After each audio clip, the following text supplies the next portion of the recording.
everything else that's been released on the docket. Just gonna check quick because with the new software, I want to make sure that everything is working again. It didn't seem to be connected. Oh, it looks like it's working. One day I'll have confidence in this. How are you guys? There we are. We're good. It logged in. Perfect. How are you guys doing today? It's so nice to be back with you guys. We're just going to be working our way back through, going through anything. If you have a particular like a docket number that you want me to look at through my lens with the branding, marketing, and PR, drop it in the chat. I'll do my best to notice which ones you guys are dropping in and I can pull it up and have a look. Otherwise, we're just going to be grabbing ones and having a look at them today. I don't have a call where we have to rush off, but I do have, oh my gosh, I have like dust or fuzz in my hair. I do have some interviews that I need to do, not need to do, love doing this afternoon. So I can't go all day. So let me know how you guys are doing. Where are you tuning in from? Yes, please like the stream, guys, as you're settling in. Good morning. It's so nice to see everyone. Oh, there's live tweets. Let me know who's doing the live tweets. We can pull it up. And if anything good comes up, we can look at it. Okay, so before we get into the It Ends With Us, Blake Lively of it all, I did want to visit the Brooklyn Beckham thing really quick. I've been meaning to make a video on this and I haven't had a chance because as soon as I went to make a video on this, the docket was barfed on by text messages and everything else. And then I was sent this morning an article in Tadler from what's her name? Nicola. And I thought, okay, well, this starts to make a lot more sense where some of the issues were coming up with this family. And I just want to provide my lens, the branding, marketing, PR lens on where I think the actual problems, because if you read Brooklyn's long PR statement, I mean, he didn't write that. Let's be honest. He didn't write that. A PR person wrote it, probably with the help of his wife. There's other things he brings up. And one thing people were getting really pissed about was allegedly David and Victoria were making him sign away his name. And I want to address that because it seems so nefarious, right? Like that's his name. Well, tell me you're not part of a $600 million empire without telling me you're not part of a $600 million empire. Tell me that your name doesn't rest on and what is attached to your name doesn't rest on multi-million dollar deals. Like this isn't the average family. And people can go on and say, oh, it must be horrible to grow up like that. What the stork brought me to the wrong place then because I would rather have $600 million problems where my problem is, fuck, I don't own my name because it's part of a brand, it's part of IP, intellectual property. That I would rather that. I don't know about you guys, but I would rather that be my problem. I don't know. Maybe it's just me. Call me crazy, but I would rather my biggest problem be that I'm in a, I was going to say in a band. I would not be good in a band. I can't sing or play instruments, but that I'm part of this empire. So I want to pull up something I saw and we won't spend much time on this and I'll clip it afterwards, but it's just something that really bothers me. And since it fits into the topic of this channel, I think it's really important to just touch on this because there's a lot of misinformation going around and people feeling bad for him because he had to sign away his name. Now, this feels a lot like, I'm just going to be honest, Harry and Meghan. I'm just going to call a spade a spade. This feels a lot like Harry and Meghan, and this is their freedom ride, but they don't have the film from them on the airplane. So, she forced him, in my opinion, to make a statement on Instagram to be like, but you didn't prove for realsies that you've cut off entirely your family. Well, he continues to use his family's name on Instagram, but okay. So this was sent to me. It was reposted in October, the 9th of October, 2025. Nicola Peltz Beckham on falling for Brooklyn Beckham and the importance of family. Revisit her Tadler cover story as Victoria Beckham's documentary premieres. So right away, you have to see how now Nicola is attached to anything that Victoria does. Just the same that Meghan Markle, anything she does would be attached to the royal family and is a reflection of the royal family. Anything that Nicola does is going to be a reflection of the Beckhams. And, don't pull this Romeo and Juliet bullshit. Like, she knew who he was before she got involved with him. At that level, you know the game. And if you ask me, I think she just wanted the Beckham name. She wanted the Beckham name. And I had someone say to me, Ashley, she's from a billion-dollar family. She doesn't need the name. Yes, she does. Yes, she does. She's an unsuccessful actress. Her daddy's bought her way, sure, but there's a big difference between being from old money that no one knows who you are and a global sensation that are the Beckhams. Everyone knows the Beckhams. Go to 10 people on the street and ask if they know the Peltz family. They're gonna be like, who? Do you know Nicola Peltz? Who?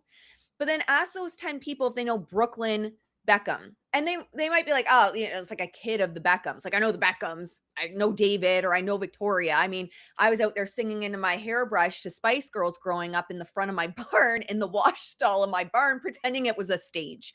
Like, everyone knows the Spice Girls. And so, yes, there is a big fucking difference. Don't say that there isn't between just having money and being attached to a name like this.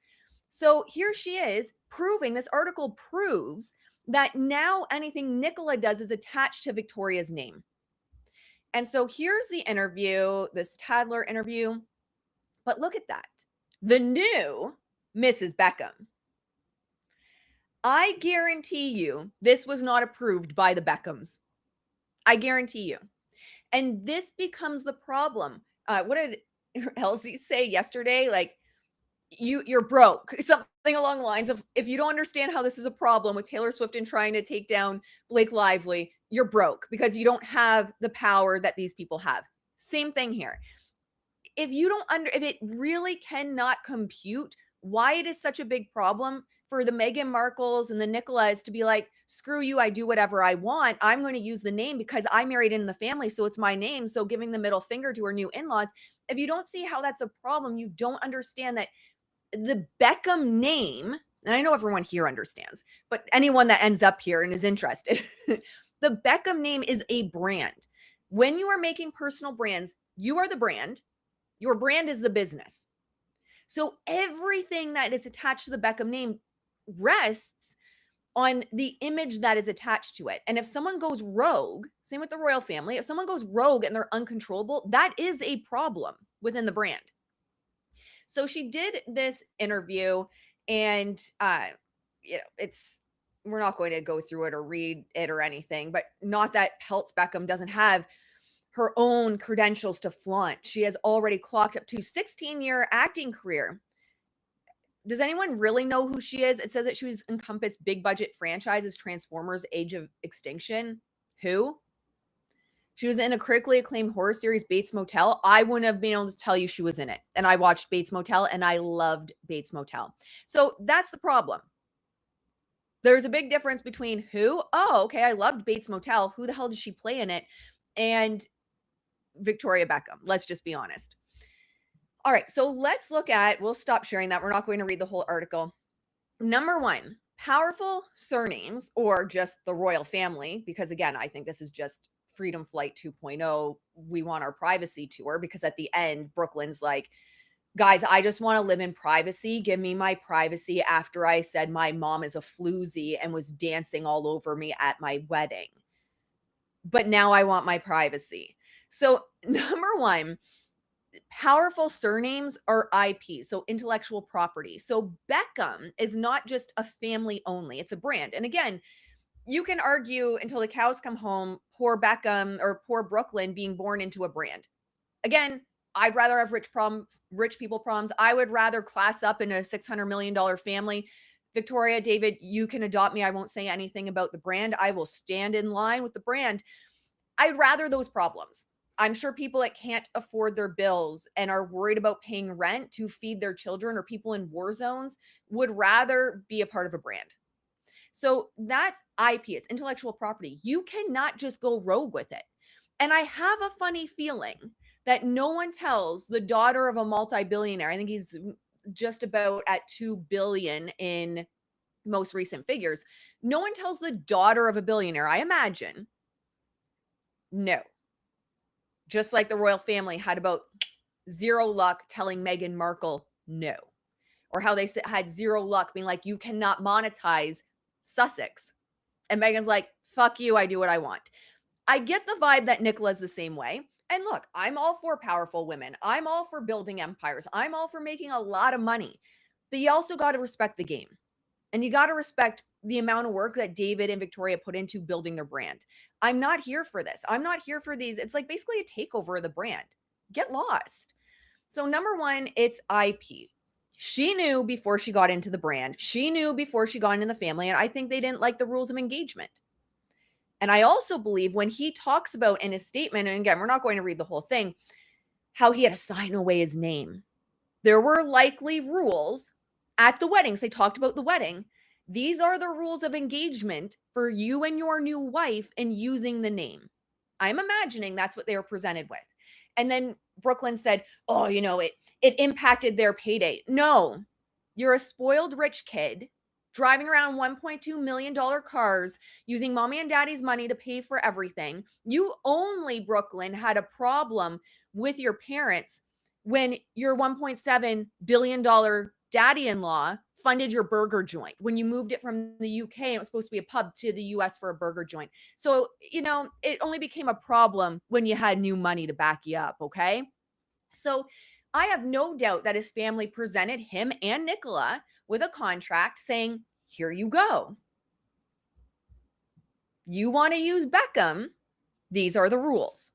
So no, he didn't interrupt his parents' payday by refusing to do it. He interrupted his own payday by refusing to do it. He interrupted Nicola's payday by refusing to do it. Well, he continues to use the freaking Beckham name on his Instagram, which is a joke, okay? Same thing, like Meghan Markle using Sussex after calling them racist and everything is just asinine to me. If you are cutting yourself off from the Beckhams and brand Beckham, cut yourself off, Brooklyn. Take the name off your Instagram. Period. It's petty. Oh, your dress. Yeah, Nicola and the Peltz family, check out the Peltz family. Look at all the long list of problems they've had and how difficult they are. They had also 3 wedding planners quit because of how difficult Nicola was. So, and again, I think she has, and also coming from old money, she's probably used to doing whatever she wants. She's used to using a name to get what she wants as well. And she steps into the Beckham orbit, steps into the Beckham brand, and things just don't go that way. I don't know, guys. Overall, that's my view on the whole thing. Brooklyn crying about all of this is, in my opinion, not an opinion. I can 99.9% guarantee you a PR person wrote that. Brooklyn didn't write it. And I would say his wife had a hand in writing it. But number 2, this is all about being pissed off that they can't use the name. They can't monetize it. And the fact that his brother, Brooklyn's brother, oh my gosh, his name's escaping me right now. But his brother had said, blood's thicker than water. I'm guessing Nicola was causing problems in the family. And I had someone say recently, people don't cut off their family for no reason. I don't know, millions of dollars would be a good reason. Again, poor people problems versus rich people problems. Poor people problems look at this and they're like, oh, there must have been abuse or something really bad. No. Yes, people will cut people off, will cut family off when the family goes, you can't monetize for multiple millions of dollars your name because it is a brand. It is not just a last name. Romeo, there we go. And Cruz. Thank you, guys. Actually, I think there was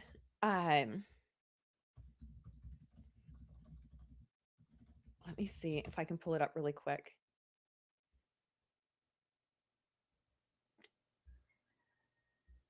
Oh, this one. I thought it was funny. It's just honestly a spoiled rich kid. And at the end of the day, he doesn't like that he can't monetize his brand. His brand, he sees it likely as his brand. Nicola probably sees it as her brand. I'm losing my voice today, guys. I'm sorry. Give me 1 minute. It's just ridiculous. So Cruz Beckham subtly reacts to Brooklyn Beckham, Victoria Beckham inappropriate dance allegations. Cruz Beckham weighed in on his family drama as he reacted to videos joking about brother Brooklyn Beckham's claim that their mother, Victoria Beckham, danced inappropriately on him at the wedding. So he liked this post about the wedding dance in question, and it was like a funny post. I thought I would show what the post was. You guys are so boring. Just show me the post. Let me see. TMZ probably has it.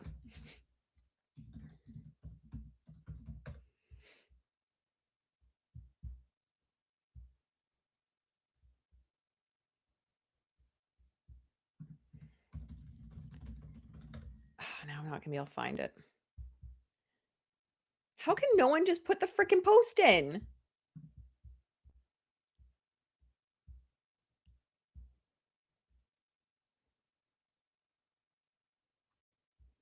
Yeah, it's not there. That's okay. Either way, it was a funny video and it was looked like it was back in the Spice Girls days. So he's going out there liking these examples and kind of the mocking of this whole situation. So, you know, oh yeah, it was the Spice Girls. It was a picture of her when she was in the Spice Girls.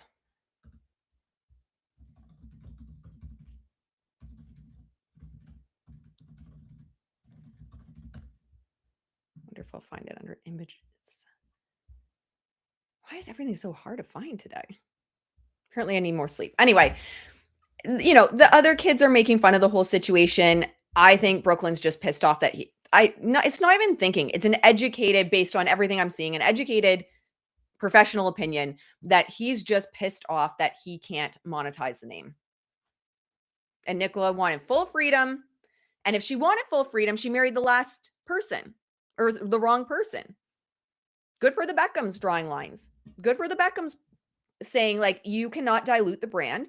And I've heard some people say, and even PR people, that David Beckham's approach was wrong and his PR approach. I'm not a huge fan on how he brought UNICEF into his statement. However, one, I believe he was at a UNICEF event, so it was appropriate for the situation. So I don't have a problem with it. And number two, he's been very clear, David Beckham, in his previous statements about his kids, that he believes kids should be able to make mistakes and that kids should be able to like fall on their face and not be fully given everything by their family. So it's in alignment. What David said is in alignment with what he said about raising kids within a wealthy public family all along. So, no, I don't agree with anyone that's saying it was a bad public statement. And I think they're missing the fact that it was at a UNICEF event when they say he shouldn't have mentioned UNICEF in his statement. He's just tying it back. All right, my friends, that is all I have to say in regards to the Brooklyn Beckham for now. Thank you for going with me on that side quest today before we get into the Blake and Justin and Taylor and Ryan, the Hollywood bullies of it all. Thank you for hanging out with me as I did the side quest. I've been wanting to say that for a while. Why am I not stuck on something? All right, let's go over to the docket. The docket is insane. Oh, actually, before we go there, let's pull up a couple of things people have asked me about. So there's two questions that kept coming up for me the last 24 hours. I have now been labeled a spam account on Instagram, so I'm having a hard time replying to people if they tag me in a post. So if you tag me in a post right now and ask for my opinion on something, if I reply, I get hit with spam labels. So, you know, you gotta love that. Every time I talk about Van Zandt, I get hit with spam on my accounts. All right. I was asked what movie Blake Lively was talking about. Blake Lively had said to Taylor Swift that apparently Taylor had helped. I couldn't find the exact text message to pull it up, but Taylor had helped revive a movie from the dead or from the grave. It was something along the like that verbiage of you help me revive a movie from the grave or from the dead. And so I was receiving a lot of questions around what are your thoughts? Do you know what movie this is? And it seems to be Another Simple Favor, which is wild when you start to realize the pull Taylor Swift has in the industry, not just the or not just the music industry, but every industry. This is the kind of pull she has. So this is the movie, in my opinion, that Blake Lively was talking about, that Taylor Swift made some calls and made it happen. So Paul Feig says he almost killed Another Simple Favor. I was so afraid. And that wording too really makes me believe this is definitely the movie because it was either grave or dead, and then he's talking about it was almost killed. Now this was May 6, 2025, and it says in 2018 or in 2018's A Simple Favor, Suburban Mom, oh, whatever, we don't need to read that. Now he's back with another Simple Favor, a sequel that doubles down on the queer coded chaos, couture, and criminal intrigue, but it almost didn't happen. He says, I tried to kill it many times. I was so afraid we were going to screw it up, but thank goodness Laura Fisher, my producing partner, just kept pushing me. Anyone know if Laura Fisher has connections to Taylor Swift? Let me check. What's her name? Laura Fisher?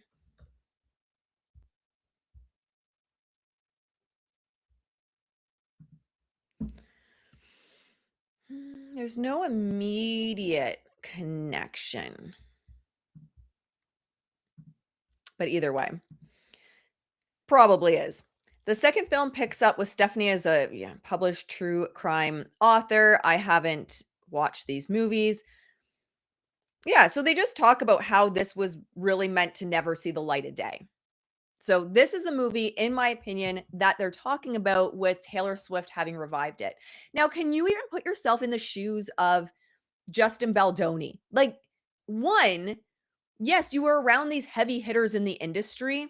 You're around people that aren't just titans within their respective industry, but Taylor Swift has the kind of power where she can make a movie happen that wasn't supposed to happen. Y'all that still think it's unbelievable that Taylor is who she is. I mean, her marketing worked exceptionally well on you. So this is what happened here. I do agree with this as well. I think Blake used Taylor's music to get Brandon Sklenar a role in Housemaid. I Did Something Bad is in the movie. No doubt about that. They're all connected. They're all connected. And that's, when people, I've had a lot of pushback over me saying that Taylor Swift paid for the, oh, I can't think of the company name, but the fake research, essentially. The fake research that was done to prove that everyone that criticizes Taylor, if you don't like Taylor, you're a bot. And I said from the get go, she paid for that. It is literally a company that works with PR teams to control the narrative. That's not something that, number one, that's not something where you can hire someone to do another person's brand. And if you have someone like Taylor Swift with this much power, can you imagine being a rando and being like, hey, can we do like some research on Taylor Swift to see how many of her audience, how much of her her critiques and these people that are saying they don't like her, how many of those people are bots? They're gonna be like, are you actually insane? We don't do that. We don't take requests, even if you're willing to pay. So one, it's not like a rando could call. And then another thing people were saying is, well, no, with Taylor, it turned out they were Swifties at the office. They did this without Taylor's knowledge to gain notoriety of the company. Oh, bullshit. You think you can just use Taylor's name and put research that isn't approved by Taylor Swift out there? That's super cute. I wish I still had that level of naivete. You think that the company could just use Taylor's name to push themselves forward, to get themselves in the press? That's hilarious. And not just that, but it was in Rolling Stones, which is basically the Taylor Swift Stones. They're the only one that consistently gives Taylor Swift 5 stars. I'm pretty sure her next 4 albums are already 5 stars in Rolling Stones. So we have this company that did this research. It's a PR company, works with PR teams to create basically fake research to control the narrative. Taylor needed to flood the zone because under her name, no matter where you went, it was about how she's a Nazi, MAGA, all these things that you don't want to associate with your brand. But it's just a coincidence at the very time she needed to flood the zone in Google that this company was like, we're such Swifties and we're going to show that these people are bots, which it was a joke. It was like 3% of people are bots, which is a joke. Over 25% is a problem. Taylor Swift, her audience is 46% bots. So Taylor, projection much, a typical narcissist trait, accusing people of being bots because that your audience is 50% bots. Who else does that sound like? Blake and Ryan. Blake and Ryan are like, Justin must be using these sketchy techniques in PR because we use them. It's just a whole load of bullshit. But let me tell you, and I got a lot of pushback from people that I like were getting angry in their stories, me saying that Taylor paid for that research. Like, Taylor would never do that. What happens if it blows up in her face? She covers it up. Like, what? More is blown up in Taylor's face. She doesn't care. Just like she really doesn't care about this. So, yeah, this is who you're dealing with as Justin. Someone that has enough pull in the industry that she can bring movies back from the dead. Like, it's just, I feel so bad for him. But that's my other rant, that yes, Taylor did in fact pay for that bogus research because she needed to flood the zone. And Taylor Swift, in her way of how she floods the zone, is still, when she started it with her jets, is still one of the most talked about like pop culture examples in SEO circles. I know because that's what I work in. Yeah, with these people, I agree, Jen. Every accusation is a confession with these people. With these bullies. 100%. Hello, Kenny. It's so nice to see you. Sorry, guys. I'm just got so much to say. I'm trying to get it all out. So nice to see everyone in the chat. I really wish we had the text between Ryan and Blake because I'm sure they badmouth everyone. Oh, for sure. I would love to see text messages from Taylor talking about the Swifties and her brand. That's what I would like to see. That is what I would like to see. They're both rotten. Hello, it's so nice to see you. Rotten to the core. That's why they're friends. Oh yeah. We had and she still pops in from time to time, but someone connected to the Chiefs that used to always be in the live chats. I was around the end of last year and used to say, like, she knew. Taylor knows who Blake is. So that's the first thing I was asked about. And then the other one I was asked about, and my opinion changed, and that's usually why I try to hold off if I'm giving professional opinions on what's going on. Okay. So we have this one, Lively versus Baldoni. Taylor Swift will be called as hostile witness in trial. And so this is the one that started to get me labeled as a spam account. So what I was saying in my comments that got labeled as spam was, I will talk about Taylor Swift on the live tomorrow. And apparently that makes me a bot because Taylor is out here projecting again, and she's got her 46% bot followers out there causing narratives and trouble for her. But my original, before I saw, because everyone said it was taken down, it was only taken down long enough to edit it. That's why it was taken down. It was put back up. Originally, I had thought, like, it's an exclusive. So someone reached out. Someone reached out to them and told them. And if it's exclusive, it's typically someone connected. Like, I know we don't like TMZ much. I don't like TMZ. Although yesterday they were roasting Taylor pretty bad, and I was here for it. They were roasting Taylor. I don't know if there's someone on the staff that's like anti-Swifty and they're like, now's my time. So I was here for that. But you don't put exclusive willy-nilly. It does mean someone reached out to you. And so originally when I saw this, I said, well, it has to be someone's on Justin's side. Now, the interesting piece here is it was taken down to do an update at 10:10 a.m. A source connected to Justin's legal team tells TMZ it would be next to impossible to serve Taylor with a summons, and the text messages speak for themselves, so they won't need her as a witness. I do wonder if it was someone not connected to the legal team that had reached out. However, and I'm not saying this is what was done. I am not saying this is what was done. I'm saying this could be something someone could do, but I'm not saying this is what was done. 80% of people only read the headlines. So it was everywhere that Taylor's being called as a hostile witness. It's good PR for Justin, but it was everywhere. Very few people ever see edits or updates because they're just not checking. The only reason I even saw the update was because I went in to see what my thoughts are for being asked. And so that's why I saw the update. Very few people do. 80% of people only read the headline.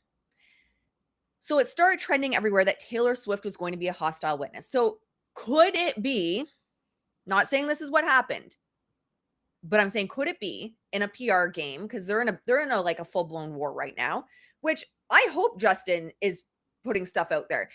If he did this, go Justin. These bitches want to play dirty. Play dirty. They want to accuse you of shit. Fine. I'm being accused of it anyway.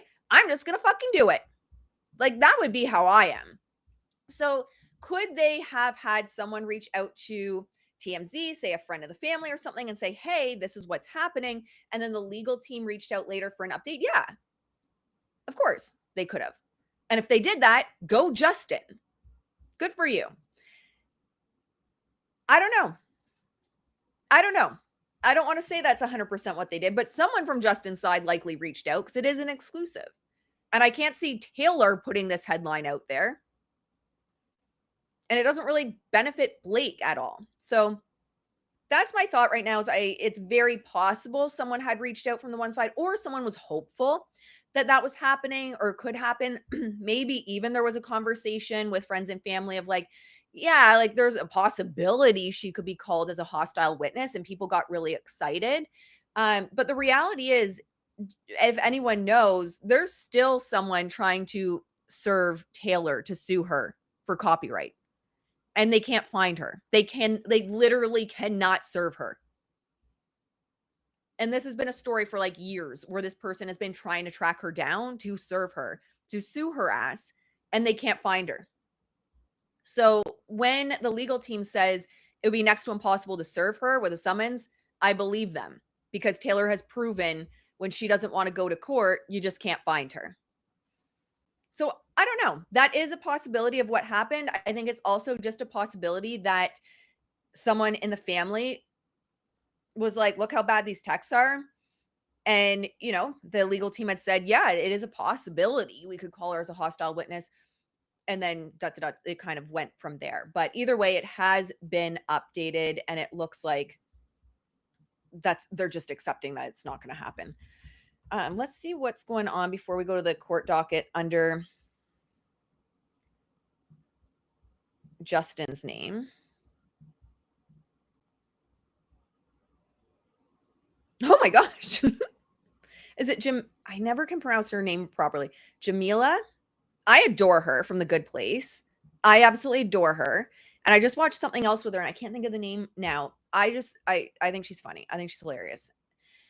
Good Place, one of my favorites. I also love Kristen Bell. So Jamila brands Blake Lively as suicide bomber and villain, and explosive unsealed messages as the actress's court battle with Justin Baldoni rages on. What? Okay, I have not seen these text messages. Has anyone got this far? What? What? I have not got this far. Hello, guys. It's so nice to see you in the chat. We have so much to get through, so I apologize I'm not more active in the chat, but you guys definitely keep talking amongst yourselves. Did anyone else see these text messages? Because I feel like what? Okay, so Brandon Blake Lively, a suicide bomber and a villain, and explosive messages as the actress became embroiled in a legal battle with Justin Baldoni. The outspoken activist comments featured in a huge collection of unsealed court documents where many private communications involving Justin Blake and their respective teams are being used as evidence after the Gossip Girl sued the It Ends With Us director for SH. Among the 181 pages of court documents are messages between Jamila and Justin's publicist, Jennifer Abel, in August 2024, at a time when Justin first started facing accusations of difficult behavior on the It Ends With Us set. The messages also saw both Jamila and Jennifer poke fun at the backlash Blake faced for her tone-deaf promotion of the film. After fans complained, she made light of the film's serious message about DV. She's so beautiful. So beautiful. Among the 8 pages of text messages between Jamila and Jennifer was an exchange showing the pair reacting to a TikTok video involving Blake. Wait, I have to check in with the chat. Have you guys seen this? These must be new. That's what I'm saying. I have not seen these yet. I have not seen it. I need to see it. Yeah. Wow. All right. Jennifer said, I want to officially incorporate nightmare cunt and demon cunt into my vocabulary. Unbelievable. She's doing this to herself. Jamila responds, she's a suicide bomber at this point. Oh, this video is going to be like destroyed for language. The pair continued their conversation by discussing allegations of Justin's on-set behavior. As at the time, sources told the Daily Mail the actor was chauvinistic and borderline abusive. Jamila noted, at least borderline abusive is out there, so she can't go in with Predator. Oh, and then they did anyway. Hours later, Jamila noted that Blake had shared a link to a DV hotline as well as statistics relating to abuse in the US. We all called Blake out on that. It was so performative. At the time, Blake was blasted for her tone deaf and shallow promotion of It Ends With Us as she brushed off the film's serious theme. Jamila wrote, "Did you see Blake post at Survivors? Link dead."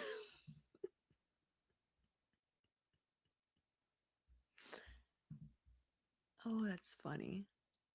That's funny. So these are the text messages there. Jennifer Abel says, "Oh, yes, it's so sick." Jamila says, "So cold." Jamila says, "Just some stats and a link." Yeah, it was so cold. Call her out. Call her out because it's true.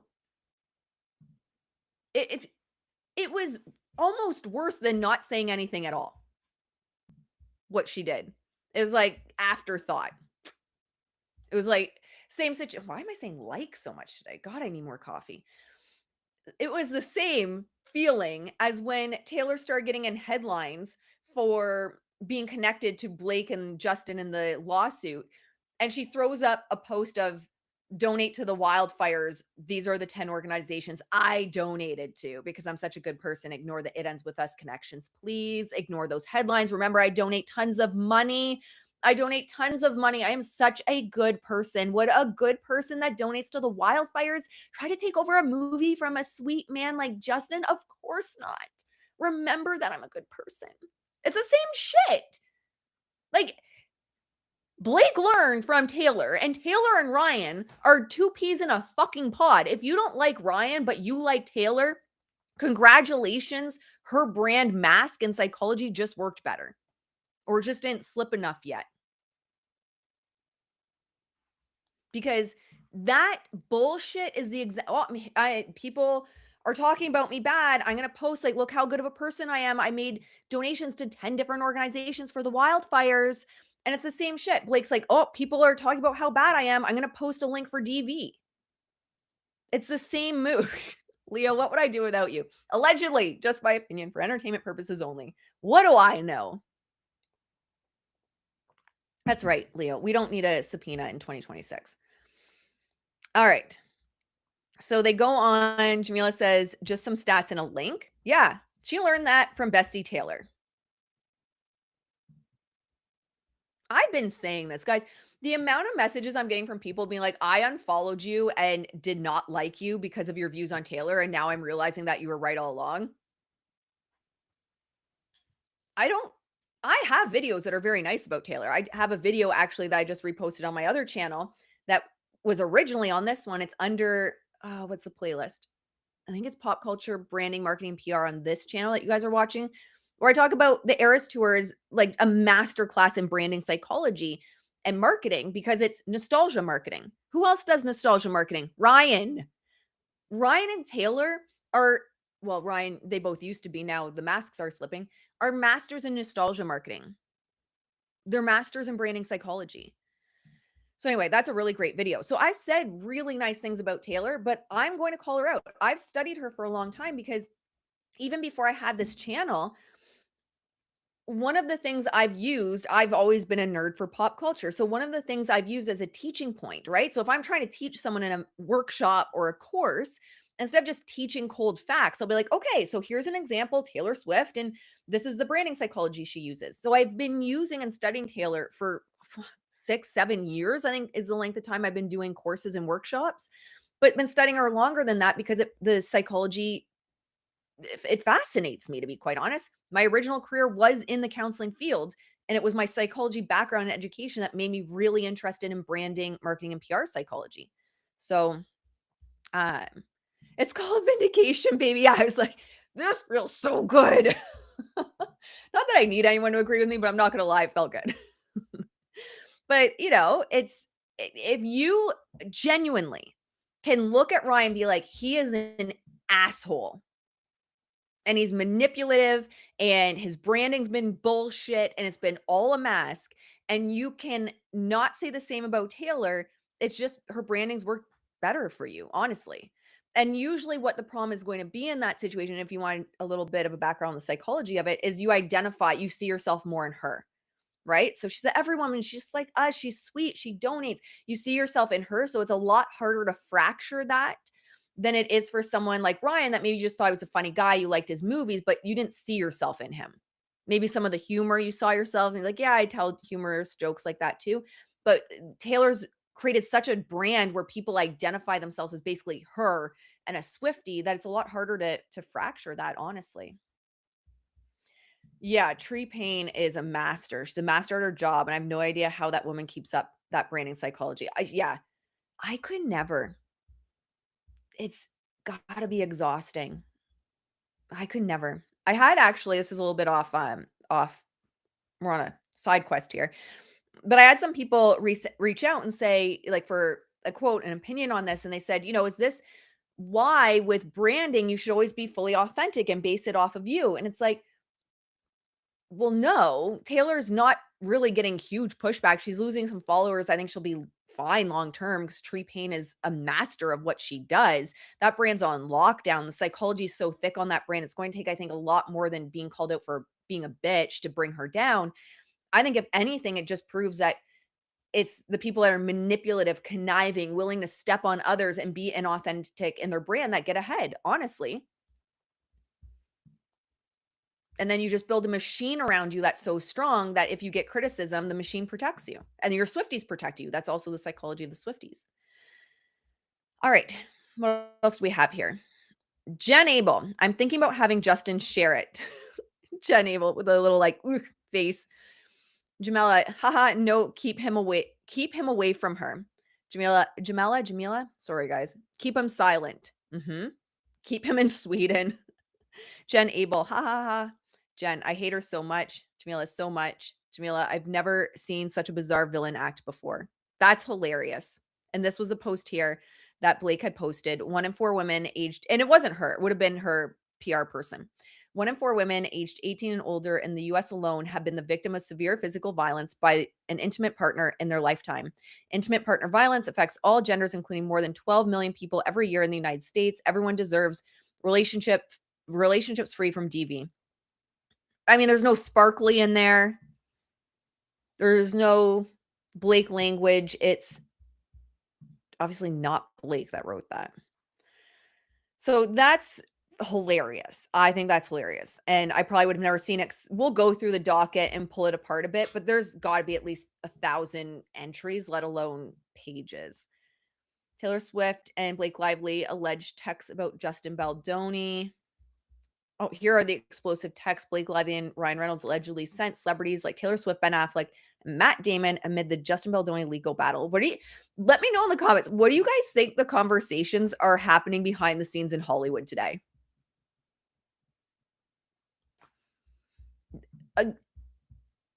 It's just got to be, I can't imagine anyone is impressed right now. I mean, we have Anna Wintour, who her entire brand is based around the devil wears Prada. Her entire brand is around being like the head bitch. And she's licking Blake's Louis Vuitton boots, sparkly boots. Being like, oh, Blake, that scene, so good. So good. The rooftop scene. Bullshit. It's so bad. So Anna's apparently not the scary person that she's presented herself to be. Okay, this is funny too. Travis Kelce's Instagram feed is flooded with comments about this. Travis Kelce's Instagram has become a meeting point for Taylor Swift discourse, with the folks flooding his comment section after his fiance's texts about Justin Baldoni drama were revealed. So Taylor and Blake are exactly like Amber Heard. Wow, how disappointing T Swift.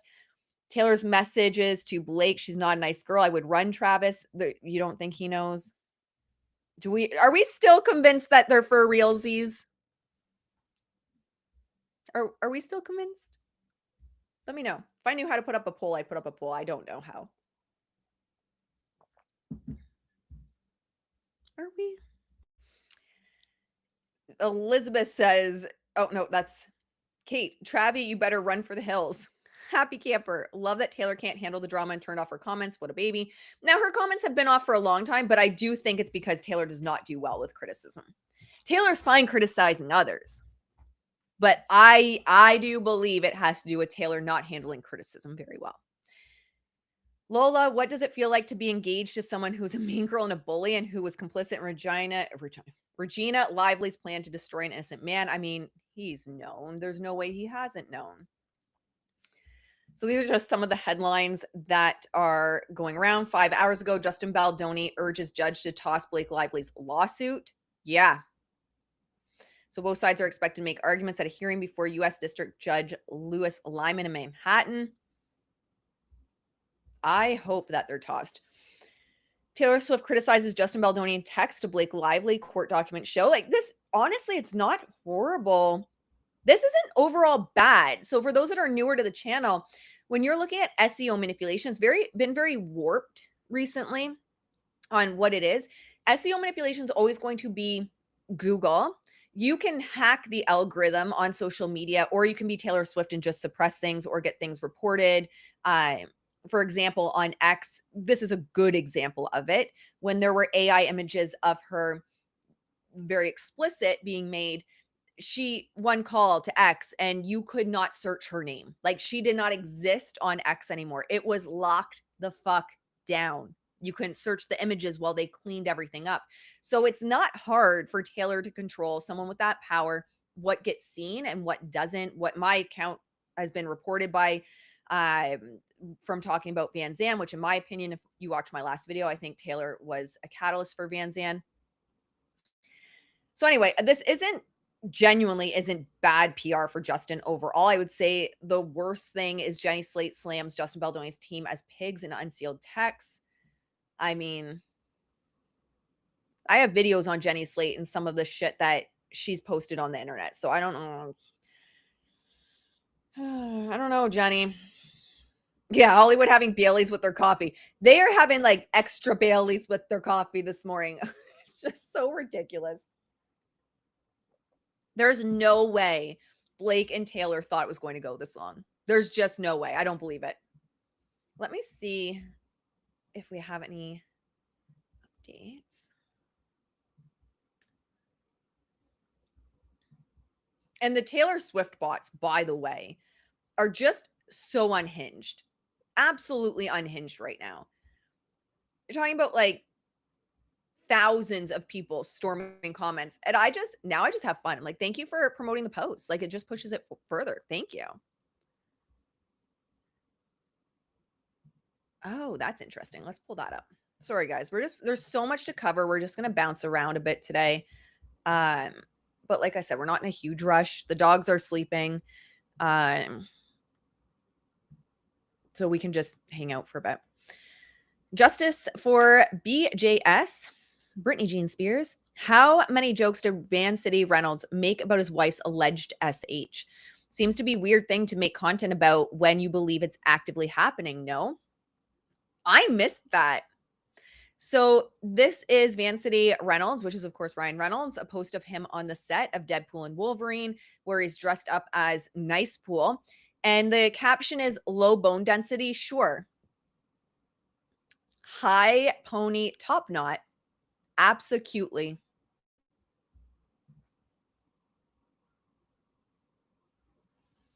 Oh, Gwen, good for you. First time I had fun with a bot the other day. Good for you.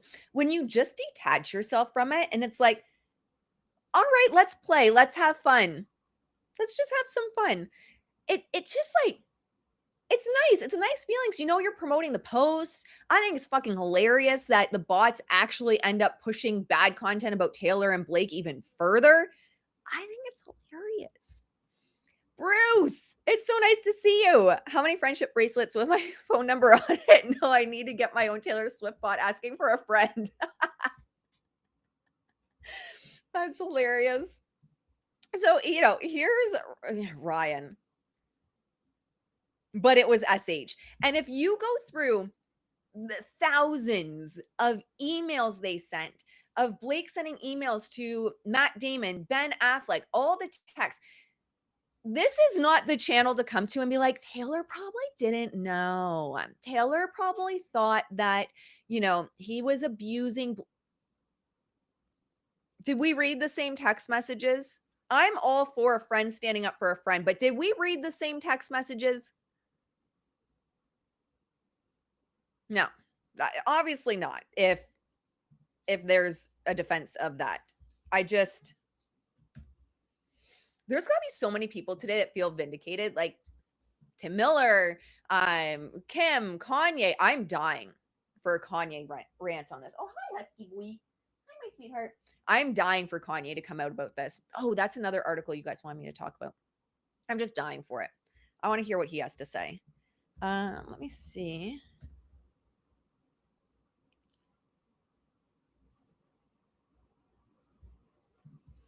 Okay, I'm not seeing any big updates at this point. If you guys see any big updates, let me know. We'll pull up Inner City in a moment and kind of see what's going on over there. Okay, this is another article I was asked about. And for those that are newer, I have 15 years of experience in branding, marketing, and PR, and it's what I currently work in. Although now I focus more on branding. PR is too stressful. There's not enough money you can give me these days to be that stressed out.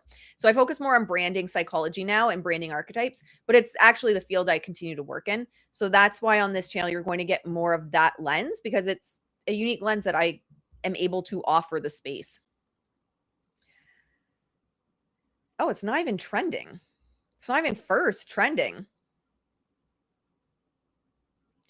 So Kim Kardashian makes rare comment about Taylor Swift nearly 2 years after viral diss track. So people have said, like, who do you think pushed this? Or if it, another question, what is with these ads, page 6? Another question I'm getting is, do you think that it was planned purposefully for this interview to come out at this exact moment in time? I don't think so. Personally, I think it's probably a coincidence. Probably a coincidence that she had talked about Taylor Swift. I can't see Kim intentionally, although, sometimes your biggest enemies, it's best to be allies with them, but I can't see her intentionally being involved in putting this out at the right time. I would say it's likely more that Taylor's team noticed this and started pushing this. But Kim had said basically that she has some Taylor Swift songs on her playlist. It's not like she's saying that Taylor is her bestie or anything. She just said that I have some songs of Taylor's on my playlist. But I'm kind of here for Kanye calling her out again, Taylor out. So yes, that is something that is trending. Look, girls make up, girls fight, they make up. It's all good. It's fine. She listens to my music. And that's another PR push. All right. Where do I want to go next? Actually, since we're on this topic, let's pull it up.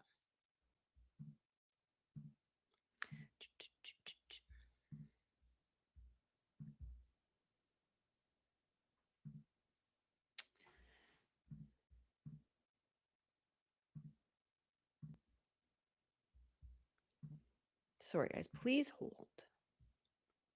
Just want to close some of the. Okay, here we go.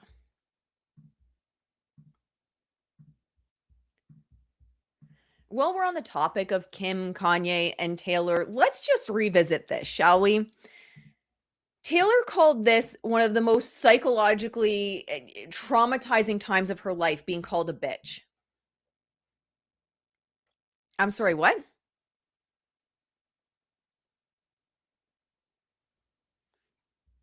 Okay. All right. So after this whole feud came out with Kim, Kanye, and Taylor, first we got Tree Pain. Now they've shifted their PR approach. Now they just don't say anything. They used to be a little bit cheekier and go back and forth. Tree thought she was really clever with that. So this post here is, I'm Taylor's publicist, and this is my unedited statement below. By the way, when you take parts out, that's editing. P.S. Who did you guys piss off to leak that video? Like, they just thought they were super cute back then. And it's Kanye did not call for approval. So this is Tree's official statement, but to ask Taylor to release his single Famous on her Twitter account. It's so weird saying Twitter now. It almost doesn't come out. She declined and cautioned him about releasing a song with such a strong misogynistic message. Taylor was never made aware of the actual lyric, "I made that bitch famous." Taylor claims this is like the most dark, traumatizing time of her life because she was called a bitch.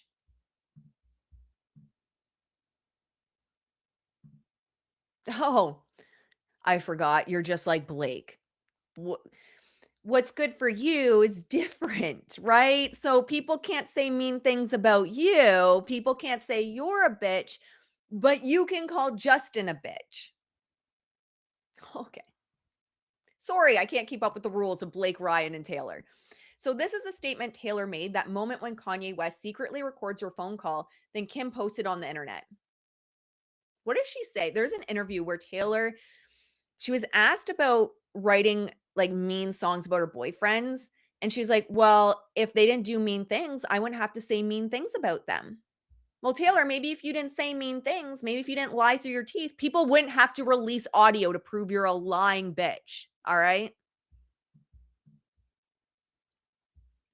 So she posts, "Where's the video of Kanye telling me he was going to call me that bitch in his song? It doesn't exist because it never happened. You don't get to control someone's emotional response to being called that bitch in front of the entire world."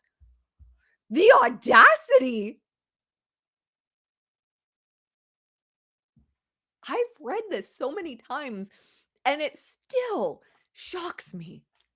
You don't get to control someone's emotional response to being called that bitch in front of the entire world. Oh, that's interesting, Taylor. How should Justin feel right about now? Or is it okay to say it, but as long as you're being a manipulative, mean girl behind the scenes? So as long as you're trying to destroy someone's life behind the scenes, it's okay. And you're nice to their face. She is unbelievable. I'm sorry. She says, "Of course, I wanted to like the song. I wanted to believe Kanye when he told me that I would love the song. I wanted us to have a friendly relationship." She's always the victim. "He promised to play the song for me, but he never did. Well, I wanted to be supportive of Kanye on the phone call. You cannot approve a song you haven't heard. Being falsely, oh, being falsely painted as a liar when I was never given the full story or played any part of the song is character assassination. I would very much like to be excluded from the narrative, one that I've never been asked to be a part of since 2009. I'm sure Justin would love to not be a part of the narrative that you and Blake created with Ryan. I'm sure he would have loved to not have had his movie taken over by the two of you and Ryan manipulating and conniving behind the scenes. This is the projection field with her, the fact that things are not, you can't say anything mean to her about her. Well, we just learned that again because you can't say anything mean about her or you're a bot because the only people that would think that Taylor's not a perfect example of the most amazing human in the entire world are bots. It's just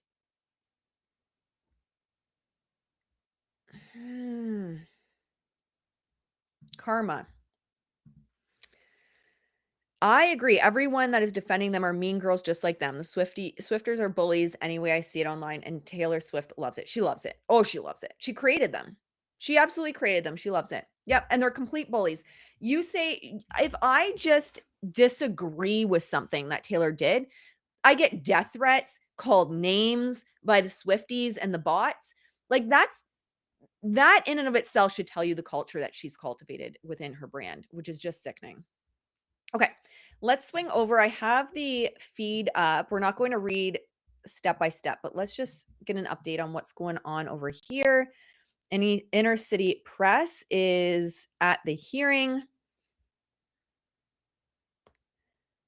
So Baldoni's team says a petty or trivial slight does not constitute a hostile environment. They're bringing in the small potatoes.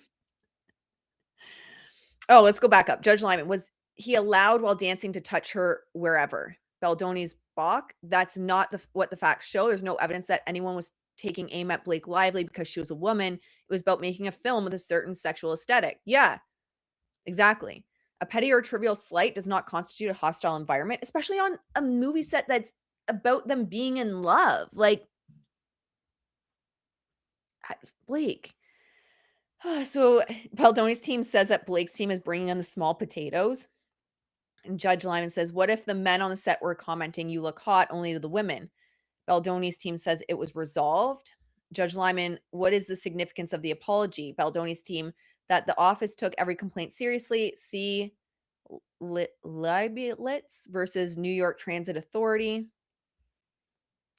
They say all they have in Mr. Baldoni promoting himself and advocating for victims of DV, that is not against Miss Lively. It's like, again, yeah, him talking about DV is not against Blake. She was in charge of the marketing of the film. There's text messages saying that he should be thankful that she did it for free.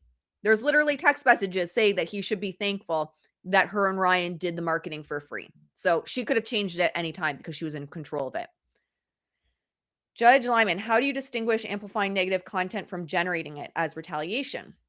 Baldoni's team, if an associate in my office went and talked to a court without my permission and I can't respond, I can't control them. Here, Miss Lively had control. All right. Alexandra Shapiro on defamation. Miss Lively's claims are based entirely on counsel's statements. Her claims fail. Mr. Freeman's statement reflected his opinion, Judge Lyman, but he called it a desperate attempt to ruin others' lives. Judge Lyman, this is like Carroll versus Trump. Baldoni Shapiro, a lawyer in essentially a tabloid dispute can make these arguments. A lot of the evidence known to Mr. Freeman at the time are easily interpreted as Mr. Freeman did on her motivation. Judge Lyman, that suggests a dispute of fact and therefore no summary judgment. I know it's not the final answer, but obviously it shows where he's leaning, that it's going to trial, baby. Unless something crazy happens, it seems like that's where he's leaning. Baldoni Shapiro, the Trump case was different. The president made clearly factual statements. I never met that woman when there were photos showing that was false.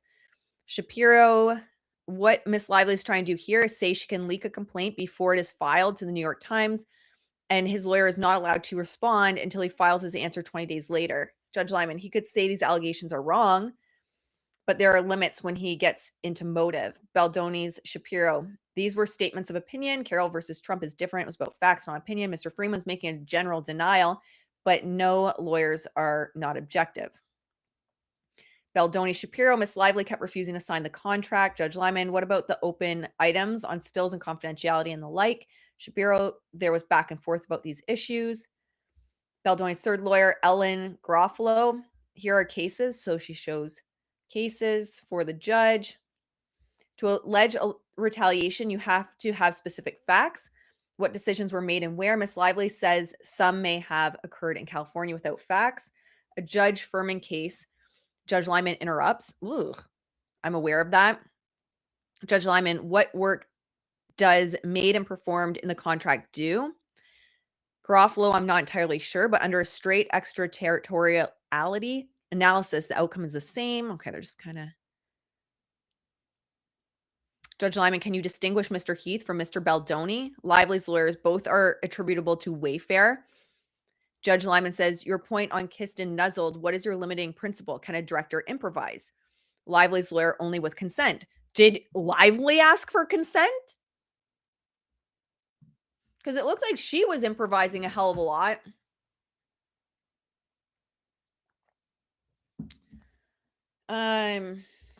Judge Lyman, could a director direct the female and male lead to touch each other in a different way than in the script? Lively's lawyer, not without consent. They're intimacy coordinators, nudity riders. Judge Lyman, are you saying they are required by statute? Lively's lawyer, there must be consent to touch. Yeah, they keep repeating themselves. Lyman's like, yeah, but. Judge Lyman, what is the limit? In a dance scene, saying to put hand in a different part of the back might be okay. Where do you draw the line? Lively's lawyer, there is a subjective standard. She did not consent. Lively's lawyers are just like, look, if you touch her shoulder, you need consent, okay? If you look at Blake, you need consent to look at Blake, or else she's going to tell you to stare in the corner, especially if you're not white. She's going to tell you to stare in the corner. Don't look her in the eyes. You need consent. Where's that? Where is it on dotted line that you're allowed to look Blake Lively in the eyes? So ridiculous. Oh, all right. Lively's lawyer. This was it's just so, it pisses me off. Can you imagine if this impacts the industry where if you're doing a dance scene, you have to be interrupted every single time to just like, oh no, I moved my hand too far. Oh shit, am I going to get sued because my hand was supposed to be by the elbow and it went up towards the shoulder? Ugh, so ridiculous. Lively's lawyer, the only way to make sure it's acceptable is to get consent. Judge Lyman, are you saying if he suggests more graphic scenes, it's harassment? Lively's lawyer, she signed on to a particular script. That was her expectation. Mr. Baldoni changed it. Lively's lawyer, the author of the book said she did not think it should be hot and sexy, but Mr. Baldoni added into crawl towards her for sex. And yeah, we're screwed this stream for things we said. Climaxing together. Judge Lyman, you have brought up other women.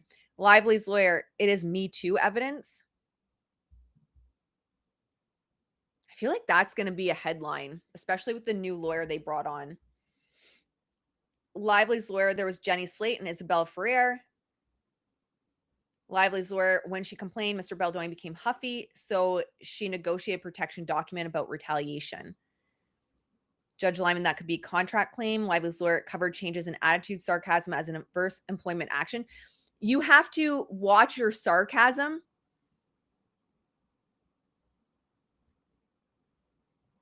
So you can't use sarcasm around her. The conversation, which is interesting because the conversation between Blake and Taylor's like, I miss my sarcastic, dark humor friend. No, and that's even putting aside all the text messages we saw, like the with no teeth statement and all the dark humor that her and Ryan Reynolds used.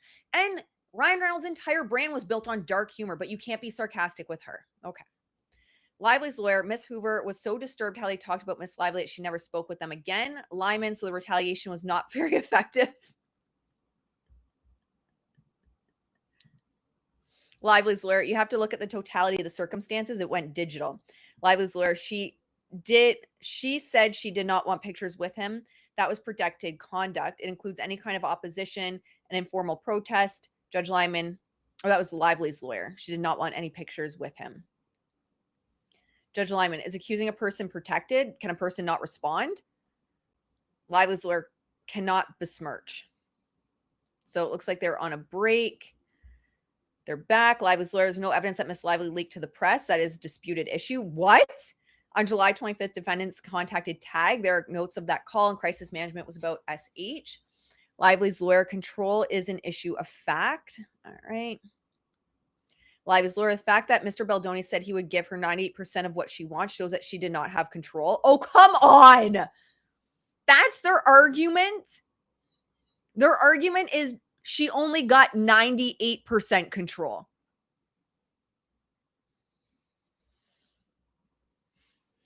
What? Tell me you have nothing without telling me you have nothing. Your Honor, Baldoni only gave her 98% control.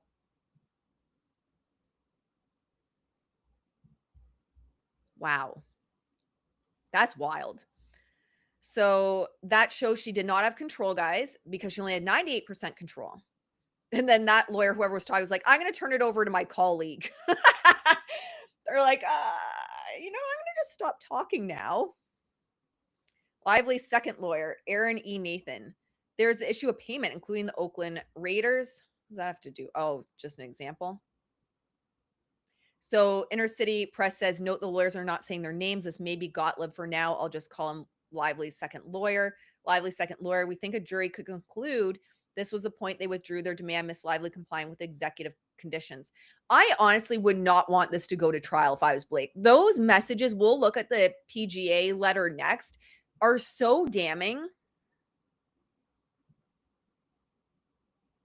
Lively's third lawyer, Wayfarer, I just can't imagine why you bring this to trial. Lively's third lawyer, Wayfarer defendants by July 2024 turned to Signal Communications, Mr. Wallace and Mr. Freeman. No Signal communication were preserved until December 2024. They intentionally used Signal's auto-delete function. We are requesting sanctions. How do you prove they intentionally used it? Signal overall is more protected and safer for conversations.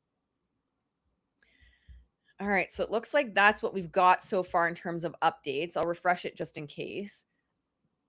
But it looks like he, like at the beginning, oh, there's some more here, was maybe leaning towards no summary judgment, but let's hope. Okay, what else is here?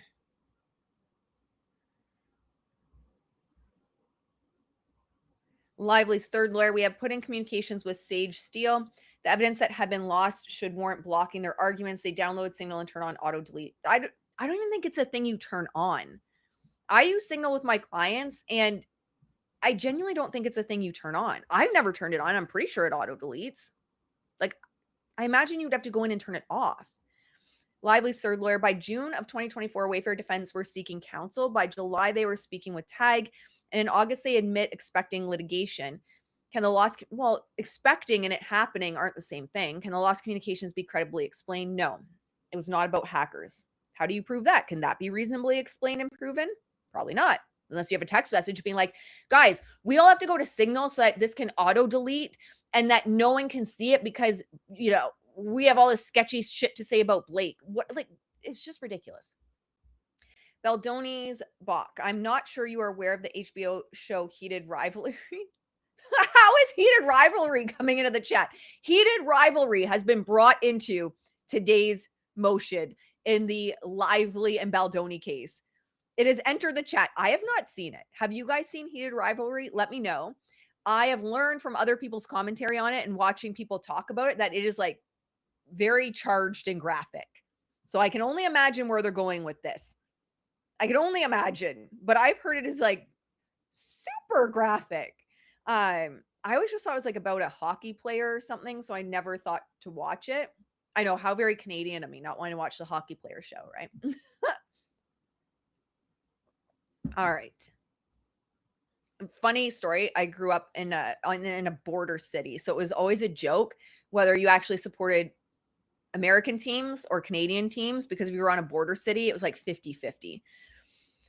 Okay, so Baldoni's Bach. I'm not sure you are aware of the HBO show Heated Rivalry. Two male NHL players explore the relationship. Can they sue? Let's turn to Mr. Heath. They implicitly acknowledge they don't have severity as to Mr. Baldoni. The video was not sexual. So yeah, I guess it's a good question. Like, could a show like Heated Rivalry, all of a sudden one of the actors are like, you said you're going to put your hand here, but you put it here. You said you were going to put your mouth here, but you put it lower on my neck. I think that's just a dangerous precedent to set, in my opinion. It's my opinion. I'm allowed to have my opinion. Everyone's allowed to have their opinion on the situation. Blake bots are always very willing to share theirs. So there's no evidence that the video was okay. There's no evidence he showed her the video because she was a woman. Well, that's a good point too. It was a film about a birthing scene. They're discussing how do we get these effects. He showed it to men too. Are we in federal court for this? It's not porn. Good point. Good point. Baldoni's Bach, she said to Mr. Heath, I know you were not trying to cop a look. That's her subjective perspective. They're having a conversation in our Exhibit 92. She does not even list the incident with Mr. Heath. Do we come to court for something awkward? Yes, in fact. You are in court for something awkward. Because Blake didn't know when to just give up.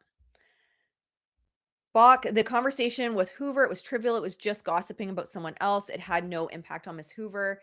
It is not enough for retaliation. And Bach, under Title VII, look at what's really happening. Contract terms are often for tax purposes. The situation here is that Miss Lively had control. No, Baldoni's team, she only had 98% control. If you only have 98% control, it means you didn't have control. Hello. Justin had 2% control until the very end when it was all taken away. All right. The situation here is that Miss Lively had control. The PGA letter shows how much. How many employees get to speak directly with the studio head and author? All right, that's all the updates. Let's pull up actually oh my gosh, I have so many screens up for, let me just see what exhibit it is. We won't read the whole thing. I know a lot of people have gone into it in detail. Oh, do I still have it up? If I don't have it up, I'm not going to go searching for it.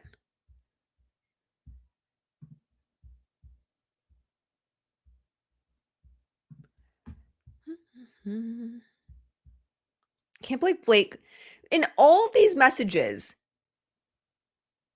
Oh, there it is. In all of these messages, not once did Blake call him an abuser.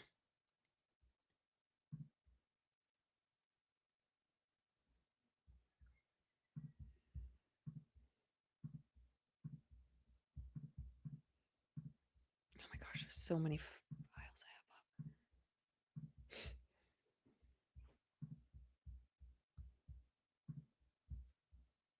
up. Okay, there it is.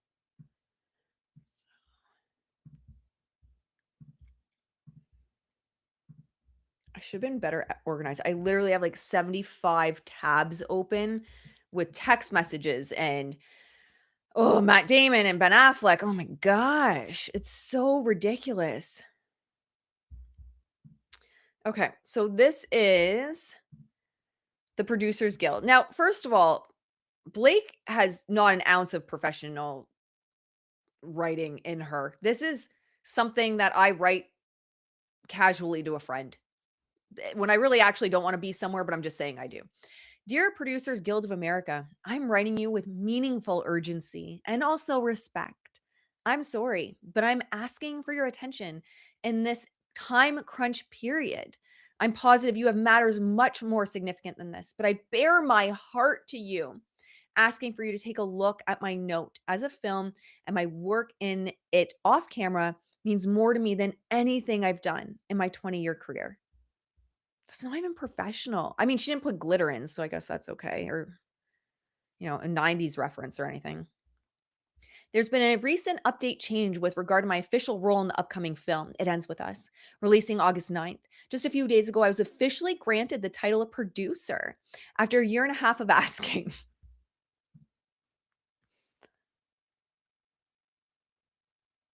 Like, what? It's got the feeling of I only had 98% control. It took me a year and a half of asking and working tirelessly to prove the validity of that title. I've produced every moment of this film from pre-production through production in a post and now in a marketing. What, Blakey? I thought after when shit hit the fan, you were like, Sony did the marketing. What are you talking about? What are you talking about? I didn't, the marketing? What? Grab your friends and florals? That wasn't me. I wasn't saying that. Sony told me to say it. Ugh. I'm grateful that the contract has now been revised to reflect the immense work that that I put in. I'm writing to ask for the great honor of receiving the PGA tag. I don't take that lightly. And our household, don't forget, that, our household, Ryan Reynolds, remember guys, remember PGA, Ryan, in our household, that's the highest honor in film. So I understand the gravity of the ask. I also understand the absurdity of asking this late. Without, I think ChatGPT could have written this better, but okay. Without the official title of producer, my hands were tied. I couldn't apply what I wanted to. No crew could tick me in the box of producer who should receive the tag when polled. Were you polling people, Blake? Were you polling people? Did you send out a why can I picture her going around with like a "Do you like me?" type on a piece of paper, but it's should Blake receive the producer's tag and handing it out to people, and it's like check the box yes or no. So the crew couldn't tick a box when polled. I'm pleading now because I'm confident with all my soul that if you saw what I did on this film, you would agree that this mark is without question deserved. Because don't forget, I was a victim of much more powerful men that had more pull for than I did on this set. And I was a victim to them because of all the immense power they had. No, that's not in it. She continues, I'll lay out how we got here below because I appreciate that this isn't the way the process usually works. Oh, for the love of God. You granted the PGA tag to two producers, Alex Sachs and Jamie Heath, on April 18th. I'm in full support of their tags. My understanding is that they both are in support of mine. I blackmailed them until they had no choice, and I took over their movie until they literally had no choice.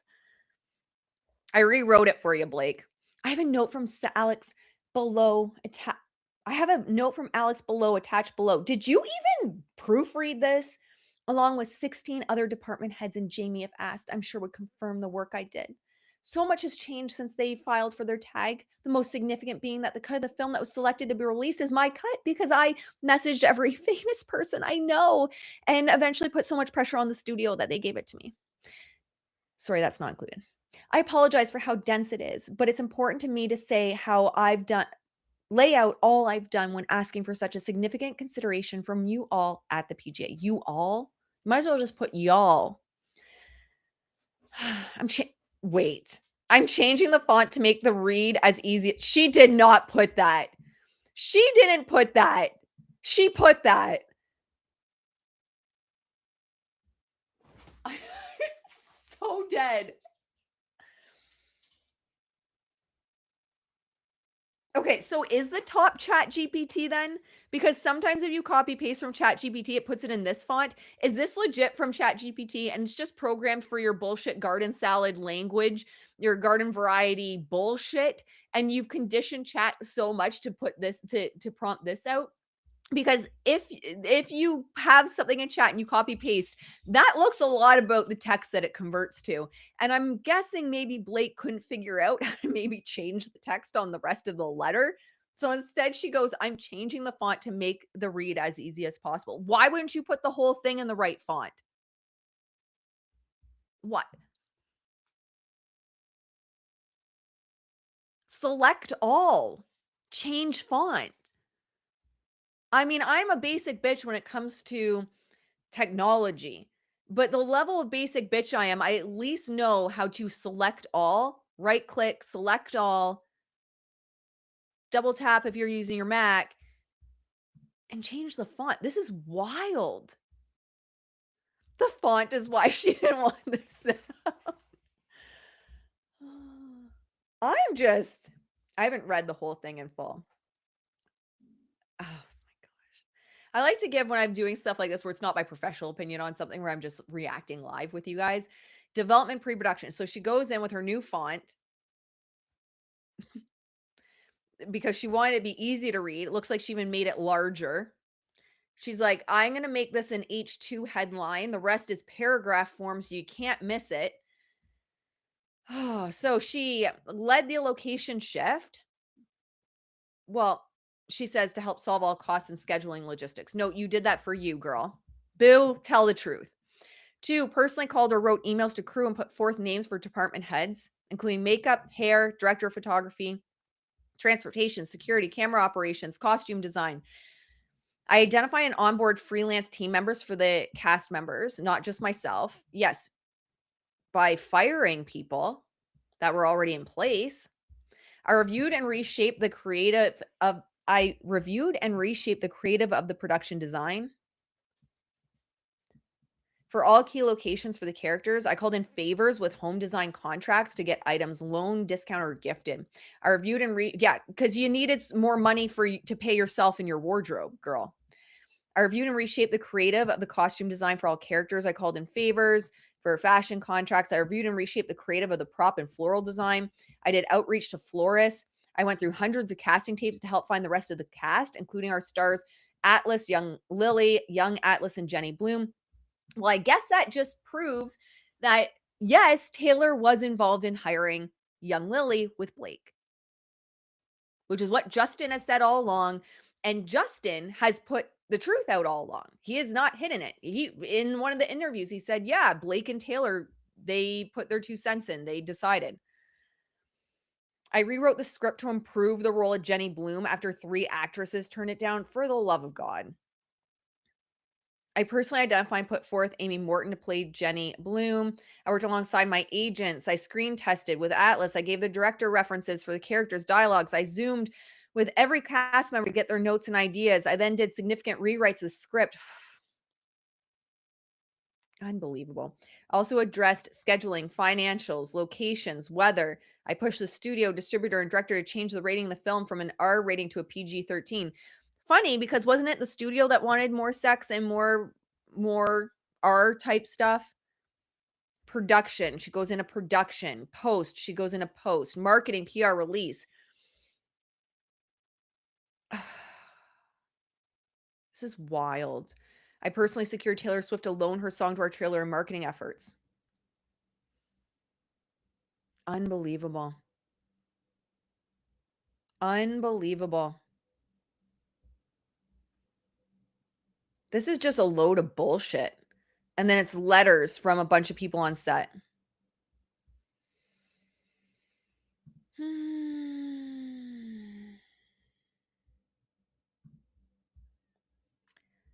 You know, if good people in this world woke up with an ounce of the audacity Blake does every single day, I feel like more good things would happen in this world because good people would have just an ounce of the audacity.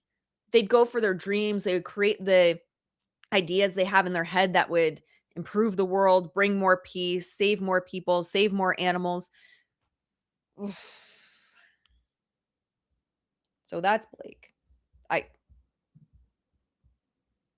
It's just asinine. It's just asinine. I don't know what else to say.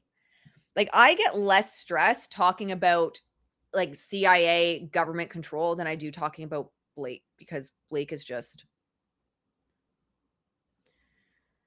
all right. Let's pull up some stuff. We'll just go through some of the stuff I have up. So Blake, this is with Taylor. I have so much to tell you. The author Colleen reached out to me because Justin is on an internal smear campaign trying to get his edit through. When Justin's trying to get his edit because he's, the person that optioned the book, the director, the financier, et cetera, when he wants his version to be the version, Blake calls it an internal smear campaign.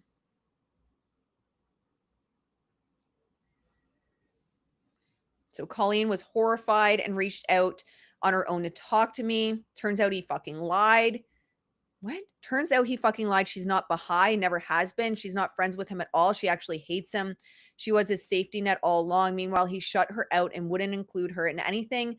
That is not true. There's literally emails and text messages proving that's not true.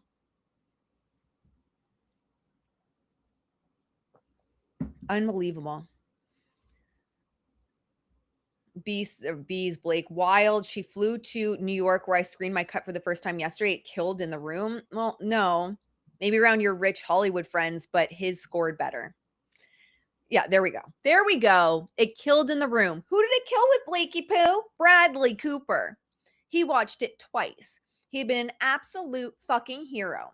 He's made me feel so good about the cut. Matt and Lucy Damon saw it to give notes and instead just wrote Tom Rothman to try to push my edit through without a bake-off with Justin. So she leveraged Matt and Lucy, so the Damons, to push her edit through.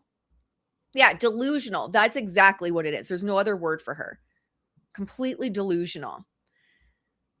And this is Taylor. No one should ever get into a war of wills with you. And I'm so excited to see it. Funny. Taylor was like, no, I haven't seen it. I know nothing about it. I wasn't involved in the creative process. I was too busy touring. What are you talking about? What movie? It Ends With Us? Oh, a friend mentioned it once or twice. Yeah, I think she mentioned she was in a movie called that. That's all I know. We'll just go through some of the tabs I have open. It's so ridiculous.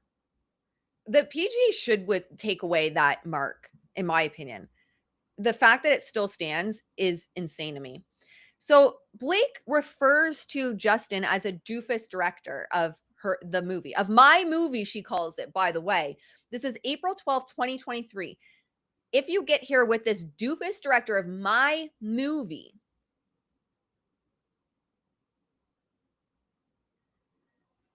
yeah, to Taylor Swift, not abuser. So don't come up in here and be like, Taylor didn't know. She would have never done anything like this if she knew that, what Blake was lying. She thought that, Justin had SH'd her. Bullshit. You don't call someone a doofus. That is an apparent. What's this in 2023? Has it even started filming yet by the time they start trying to take it over? Because I'm pretty sure they haven't even started filming yet by the time this little Hollywood mafia of Taylor, Blake, and Ryan start trying to take it over from him. They just didn't like him. And they thought, in my opinion, didn't like him, maybe thought his spirituality was weird, which whatever, you don't have to agree with someone's spirituality, but suck it up, buttercup, and do your fucking job that you were hired for and your biggest movie ever that they gave you an opportunity to star in.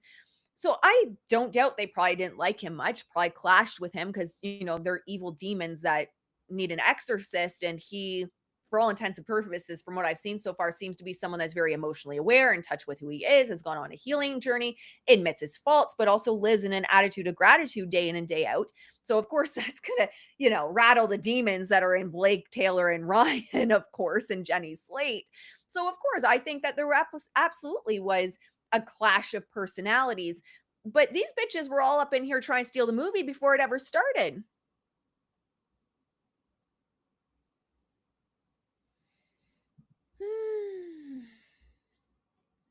So she says, she's like, if he's still here when you get here, I'll be ushering him out, but hope he's still here. Can you do me a huge favor? I need help with him. Can you tell him you're excited for the movie, that you read the book, and what you're freaking out over is the pages I sent you, what a magnetic scene that is, or whatever descriptives you're comfortable with. I'll send you the scene. You don't have to read, of course. It's a quick read. He's a clown. Again, you don't have to like him. But one, I would never talk about someone like this. Number two, he's still the director. He's still the financier. Like, just do your job and do what you were paid to do. And so this is where that statement comes from. Blake says, you dug a movie out of a grave once already for me. So she's saying, just work your magic again. So sends the attachment. Taylor says, I'll do anything for you. And Blake says, I love you. Thank you. Text me when you're on the way. I'll have Molly meet you and security in garage. I feel like this used to say T and now it's SA. Sender not available. But this is definitely Taylor. Blake, see you soon. Sophia's headed down now. But she was SH'd by this guy and he's a doofus. Yeah, exactly. You don't have to like someone, but don't be a bully. Don't be an asshole. I don't know how hard that is. Apparently very hard for these two. It's asking a lot for these two. All right, let's see what else I had up. Oh, God. Okay. Did we know? Oh, I talked about it earlier on the screen. Another Simple Favor is the movie she dug out of the grave. It wasn't supposed to go forward. Am I just not at the cool kids table? It's okay. I never have been. Did we know that Matt and Lucy were assholes? Did we know that? I always thought Matt was like a good guy. Am I just behind? Hi, sweet angel. Oh, are you starting to wake up? Are you starting to wake up? I was 100% about wanting to take over the movie and trying to get rid of the person who paid for and owned the rights. 100% I agree with you. What time is it? Oh, it's almost 1 o'clock. Okay, I might have to wrap up shortly. The dogs are starting to get restless. So, hey, Matt and Lucy, if the offer is still open to watch the movie, pics will work great. So this is Ryan sending a message over, basically saying, we'd love to get your well-earned point of view. And if the girls want to see it on the big screen at B's Family and Friends screening Saturday at 6, they're obviously most welcome. How old are Matt Damon's girls? Like, this is a DV movie. Now I have to Google this.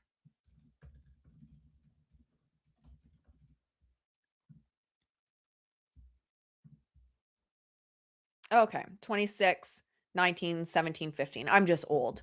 It was just hard for me to compute that he'd have daughters that age, apparently. So they want to play pickleball. And then Blake goes, Blake here. Adding more zeros to the pressure. Thank you for even considering. And it's not a bad movie, so who knows? You may just enjoy some of it. Be warned, it covers domestic violence in key places. So just want you to be sure you know. This movie nearly killed me. How many days did she film? Like 15 days? It just goes to show the complete lack of reality in these people of what will nearly kill you, what true struggle is. It's just the director, co-star, producer, financier, head of the studio, yes, all one person, had zero experience. See, it tells you exactly what she thought of him. He had zero experience and she thought she could take over. But the good news is he also has no taste and an enormous ego, but only because he's in a cult and believes he's our century's prophet. Taylor Swift thinks she's our century's prophet, okay? Let's be for fucking real right now. Taylor Swift thinks that she is God walking across this earth. And the problem is Hollywood and everyone involved in it has just added to that ego problem. Taylor Swift, with her little mafia, Blake and Ryan, think that you guys are the century's prophets.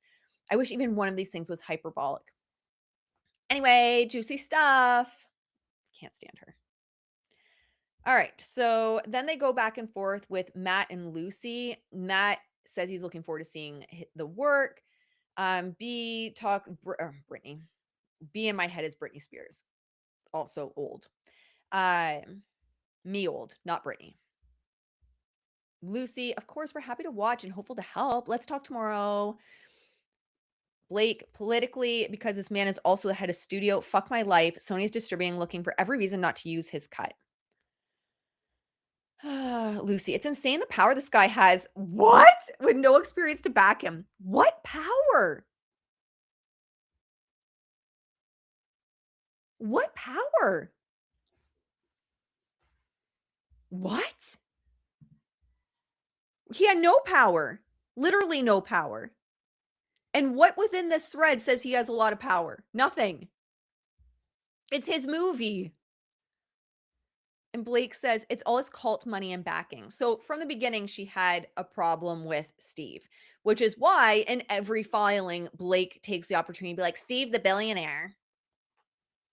Lucy, like Matt said, artist equity from now on, no need for weird cult money. You mean funding of a movie? What is wrong with these people? What is wrong with these people? Like, if this is, there's no, okay. I don't believe for a second that Matt Damon doesn't know what Blake and Ryan are like. I mean, Stephanie Jones even said that Blake isn't a good person and that the industry knows. Was it Sony that called her a terrorist? It seems to be known that these aren't good people, which then leads me to believe that Matt and Lucy know they're not good people, which then further just confirms what I think of Hollywood, which they're all assholes in Hollywood and supporting the people that think that can get them ahead. So you don't want to upset Ryan.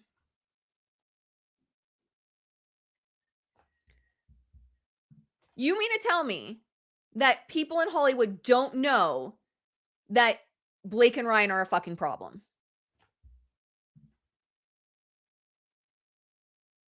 Why is it everyone's getting manipulated by Blake and Ryan? Everyone's so sweet and innocent and this shit doesn't go down in Hollywood. Everyone seems to know that they're a problem. Sony said it. Stephanie Jones said it. People say that they are a problem. Ryan has been a problem. He is known to take over movies. So if they didn't know, it's just willful blindness. If they didn't know, it's like, I'm just going to turn a blind eye because you don't want to get in the way of Hollywood royalty and piss off the wrong people. So then it's willful blindness, which is just as fucking bad. They helped take over a man's movie. Matt Damon reached out to vouch for Blake. And the worst thing that's in this email chain, I don't know, point it out to me because I can't see what the worst thing is. Point it out to me because anyone that thinks that Matt and Lucy were manipulated here, point it out to me on where anything bad was said that would be like, yeah, he's an asshole and we need to like take him down or how dare him.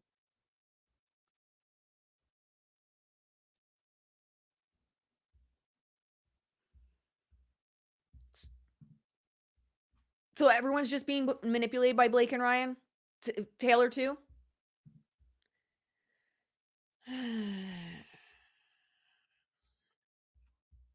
Anyone that thinks that people don't know and that people don't talk, you're wildly naive. And this isn't like, this just general statement to what goes down in Hollywood. People know who the shit disturbers are. People know who the problematic people are. Ryan, look what he did to Wesley Snipes. Look what he did to everyone basically on Deadpool. I have videos on that going through all the people he got rid of or destroyed publicly until they then, issued apologies because heaven forbid you say anything wrong about Ryan Reynolds. It's known, just like it's known that Taylor is a problem, but no one says anything because they don't want to go against the Taylor Swift and the machine behind her and the Swifties. So yeah, I do think it's an asshole move to talk to PGA, talk to Sony, and get Blake's cut put through. And I still think it's an asshole move to insert yourself in taking over someone's movie, even if you think there's inappropriate conduct, because then go to the police, make official statements. Don't take over the movie. Like, this is not the way to go about it. But maybe I just have more morals and ethics than these people. Like, this is the worst thing I can see in this, is it's cult money. And Matt and Lucy Damon's like, we don't need weird cult money in Hollywood. And then Ryan says, several weeks before shooting and right after Blake had given birth to our son, this guy called our trainer Don and asked, how much do you think Blake will weigh in 2 weeks? Don got very Long Island all of a sudden and Justin backtracked. He said, he was explaining, not backtracking. Only asking because I have to carry her in a scene and I have low bone density. And Lucy goes, sorry, but what the actual fuck? He's dead. That's what.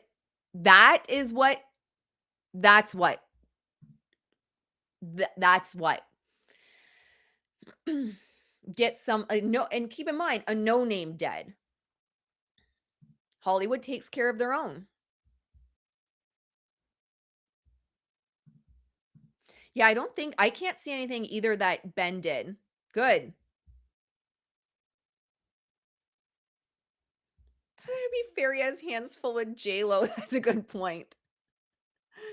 That is a good point. Yeah, the actors, they 100% know how Hollywood works. They all know how Hollywood works. That's how you get to the top. Look what happened to Justin when he wouldn't fall in line. Calvin called her out years ago in a bunch of tweets. Oh, really? I didn't know about that. It's the game. And actors all know. I work with public figures. I work with celebrities. They all know. Just like any other industry, people talk. It's no secret when people are assholes.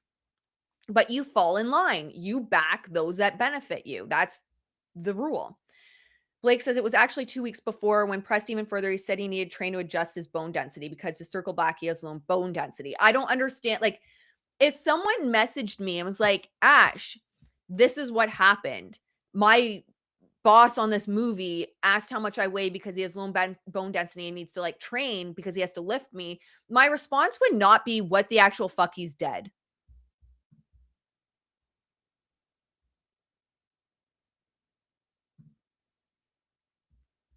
My response would be like, yeah, man, that kind of makes sense because, back injury and all. I'm sure he wasn't being rude. Like, I don't even want to be able to relate to this being a chain that my name's involved in. I don't even want to be able to relate to people feeling comfortable coming to me and talking like this about someone. Then she's talking about he spoke to my father often. He hopes I don't mind. My father died 3 years ago. I'm fascinated by this creep. So now he's a creep. I think you should make a movie about this guy, Lucy Damon says. Again, None of this would get me saying he's dead and he's a creep. And Blake says, I literally already have the name of the doc. Lights Cult Action. Ryan Reynolds says, right? I've never seen anything like it. A malignantly vain, sociopathic, feminist. You got the mirror up, Ryan? Are you looking at yourself? With almost no sense of boundaries or shame. I cannot believe he hasn't gone to jail or returned to the sun.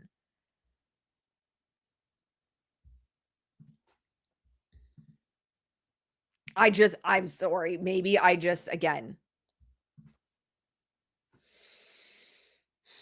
I don't see any excuse for that. And that, based on that, is why you inserted yourself in the PGA and Sony. No, it's just because you don't piss off the wrong people. That's what it is. Especially, you had Ari Emanuel come out and be like, I'm ride or die with them. You come for them, you come for me. So you have the most powerful people in Hollywood being like, you don't fuck with Blake and Ryan. If you want to stay the top of Hollywood with connections, you don't fuck with the people that are unfuckable with. That's weird. So this is just a text with Justin Baldoni. Well, in fun event, she called producers and Sony today and told them that she will not promote the movie unless she comes into the edit, which is private for the next 7 weeks, and edit with me during my director's cut. So he's talking with Travis Van Winkle. Travis says, are you fucking kidding me? She can't do that. Don't have her promote the movie then. And if people ask her why, then she has to say because he wouldn't let me edit with him during his director's edit. And that will really show she's out of line, man, you would think. And Travis continues, I'm so sorry. How is she allowed to blackmail the studio and hijack your edit? The book already has a built fan base. You don't need her to promote. Travis continues, sorry, or Sony has to put an end to this and protect you, Justin.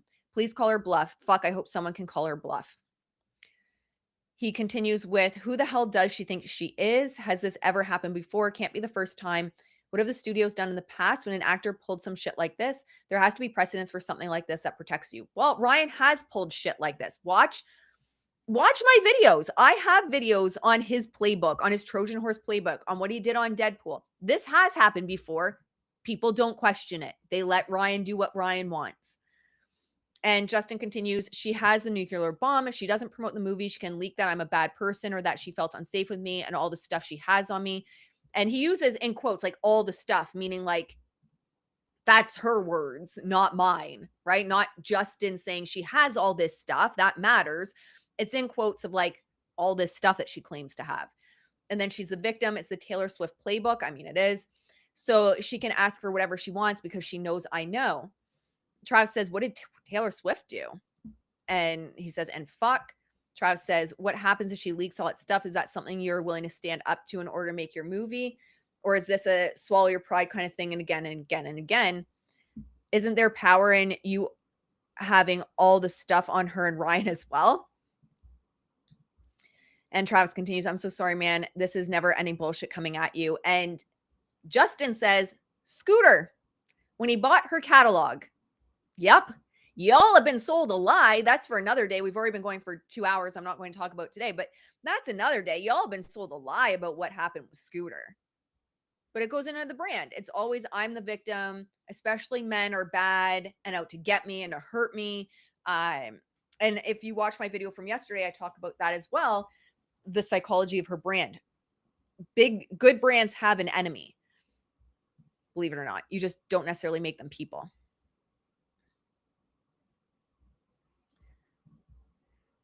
It says, started when Kanye took the mic from her and she became the innocent victim. Lots of her music is about ex-boyfriends. They know I don't have any real power, which is true. Look at who she messaged. Matt Damon, Ben Affleck, Anna Wintour. She's the one with the power. Travis says, so what's the move? Have her co-edit with you for the next 7 weeks. And so they go on. But yeah, Justin clocked all of them. He called Taylor Swift's playbook out, which is a playbook, called how it was all a lie on what happened with Scooter Braun, called what happened with Kanye and how she spun that situation to be a victim. He called her out on all of it. Okay, let's see if there's any updates over for the hearing that's going down.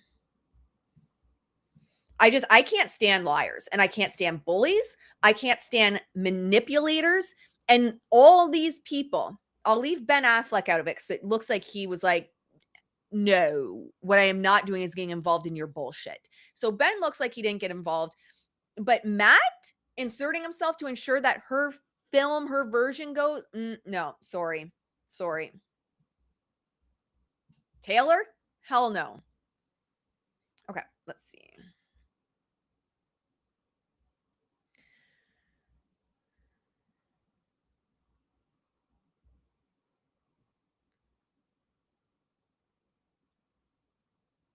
Okay, we're gonna have to go up a little bit.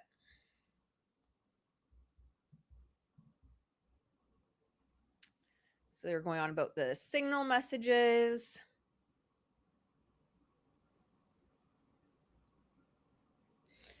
Baldoni's, Garofalo, there's no showing that litigation over the digital campaign was foreseeable at that time. The consideration for the letter was the promise to forbear from litigation. Judge Lyman, why don't you bring it to a close? Garofalo, they have the Sage Steele messages. There's no evidence of what the deleted messages may have complained. I'm imagining it's supposed to be contained. They may have contained a message. We are not going to do any of them. They controlled the timing of the litigation. Judge Lyman, I'll give the plaintiffs a chance to respond. Lively's third lawyer, Aaron Nathan, we've shown evidence of a retaliatory plan and the end result. The lost signal communications created an evidentiary gap. Signal was used for the plan. Oh, shut up. Signal was used for the plan. What about Blake's plan? Before she ever even filmed, before there was ever even the possibility for there to be SH. What about Blake's plan? Oh, I'm so angry. Lively's lawyer Nathan, this is a new form of retaliation, social media manipulation designed to bury and harm Miss Lively. They had a duty to preserve evidence. It's a new form of retaliation that Blake and Ryan use all the time with their SEO manipulation. Judge Lyman, any evidence Wayfarer parties did not live up to the veto rights. Hudson, section 6. Lively's lawyer Hudson, this is a mutual approval right. I don't believe there is evidence they were dishonored. Judge Lyman, I'm going to look through the record myself. Wayfarer parties, Miss Garofalo, what are you saying I should not consider? Garofalo Heath. Baldoni's lawyer Garofalo, they say Mr. Heath made decisions pre-production even before Miss Lively was engaged. Yeah. So they say Mr. Heath made decisions pre-production even before Miss Lively was engaged related to HR should not be considered, not in the complaint. Also saying birthing a film is related to SH, not in the complaint. I can't even believe that she is calling birthing a film SH and something to complain about in federal court. Judge under advisement, all rise. Okay. Is that it? Oh, that was only 6 minutes ago. Are they done though?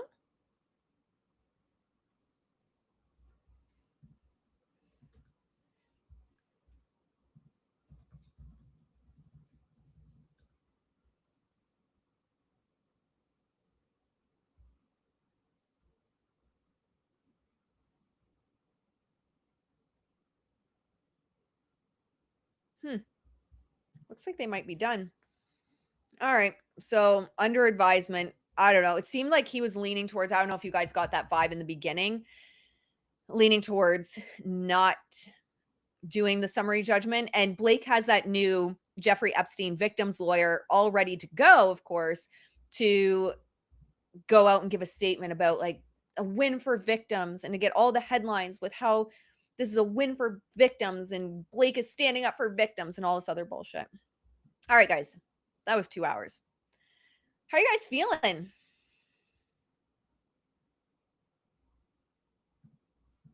I think you just gave the way to neutralize Taylor Swift brand, remove the villain. Yeah.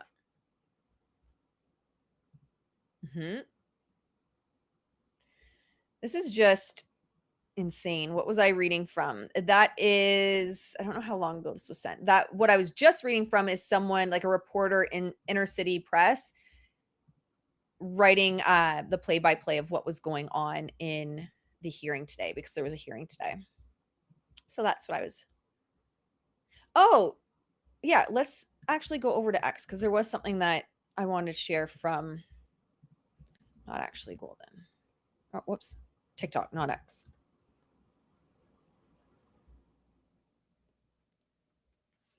And then I do have to go.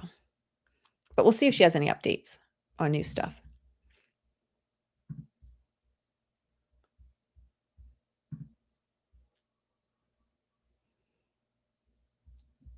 Okay, so we'll play a couple before I let you guys go.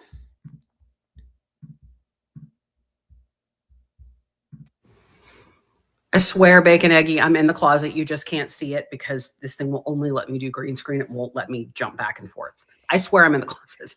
I have to go teach like any minute now. But I've been going through the 56.1 statement, and I just want to point out the things that are jumping off the page at me. Remember, this is the statement that when Wayfarer filed its motion for summary judgment, you have to file a separate statement of all the facts that you think are undisputed, and then the opponent says what they think is disputed and not disputed, because the standard for summary judgment is there is no genuine issue of material fact. There is no genuine factual dispute. So looking at this, I saw a couple of the things that I was really looking for. One is my relationship with Taylor Swift has now gotten even more complicated. Most of the stuff I can see in here that's really tacky is lively, but Taylor was participating in it, which is really disappointing. I think it's excellent for Baldoni that as early as April 2023, Lively was calling Baldoni a clown and a doofus who thinks he's a writer. This goes all the way through the production. Before they even started principal photography, she was calling him a clown. Jenny Slate called him a clown. Other people called him a clown. She called him a clown later. This is how she saw him from the beginning. That he was not as high a rank as her, that he was an idiot, that she thought he was a dummy, right?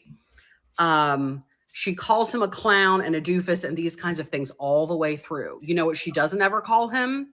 A predator, a creep, a sexual harasser. She hated him before they ever stepped foot on that set.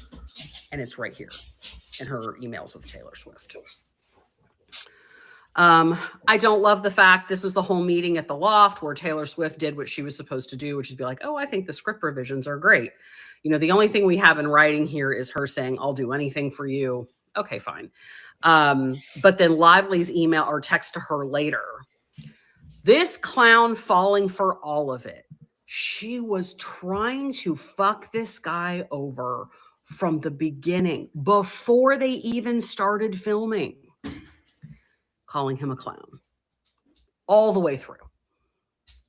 Other people, she called him a clown. So if she was talking to Taylor Swift, something that just clicked, if she was talking to Taylor Swift, calling him a clown before there was ever filming, and the SH was apparently while they were filming, then how did Taylor Swift think that her friend was SH'd?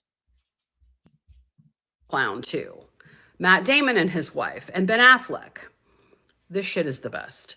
She said, I rewrote the script. I directed every actor. Oh, you're the director now.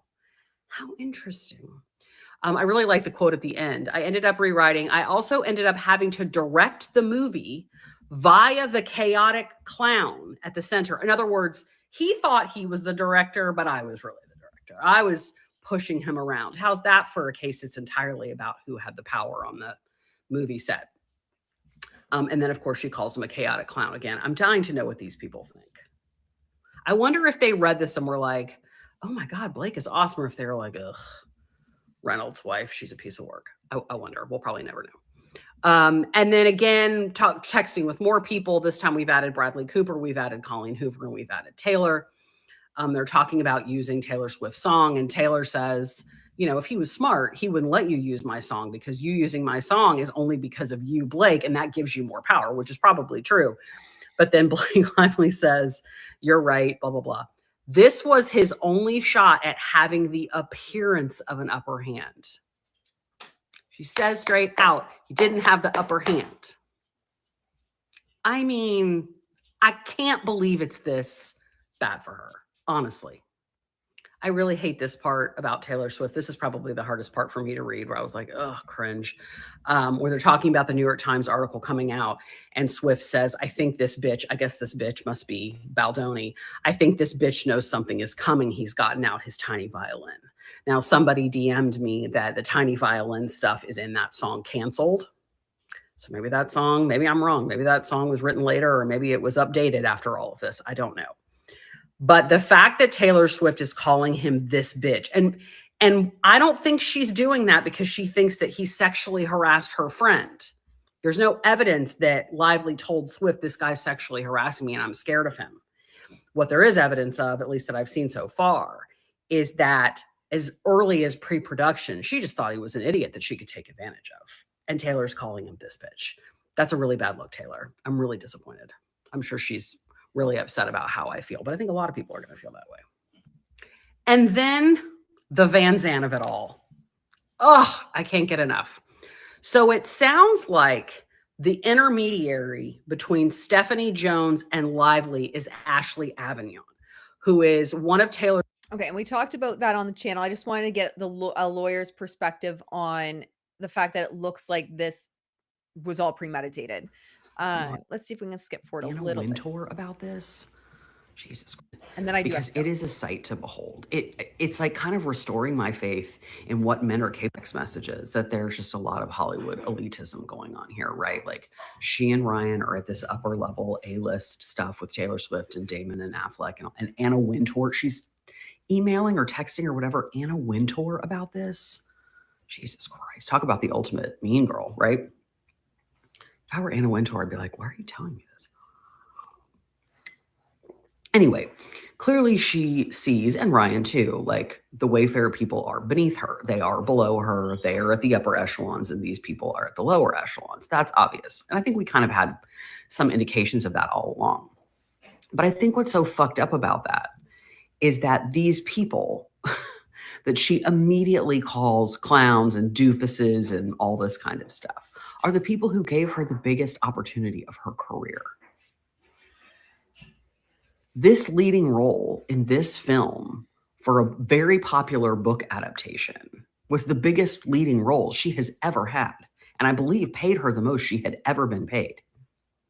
And rather than being grateful and being like, wow, this is so cool, I'm getting this opportunity, I'm going to work this and I'm going to make this happen and I'm going to make this into something great, she immediately starts talking about them as if they are the dumbest people in the world and recruiting people to manipulate them so that she can have more of what she wants.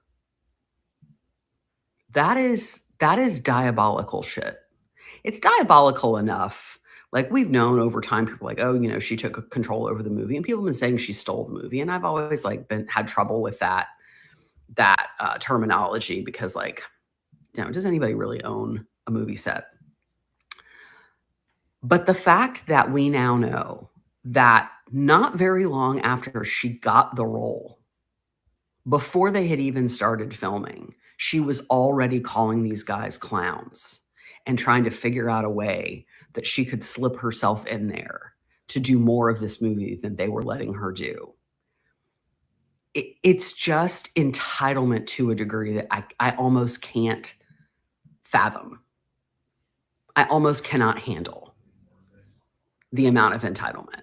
Like, oh, thank you for the biggest role of my career. Thank you for bringing me into a book and potentially a franchise that already has hundreds of millions of fans. This is going to be so great for me. I'm really going to make sure that this works. She immediately is like, oh, and by the way, the minute I can get rid of you, the person who put me here, I will.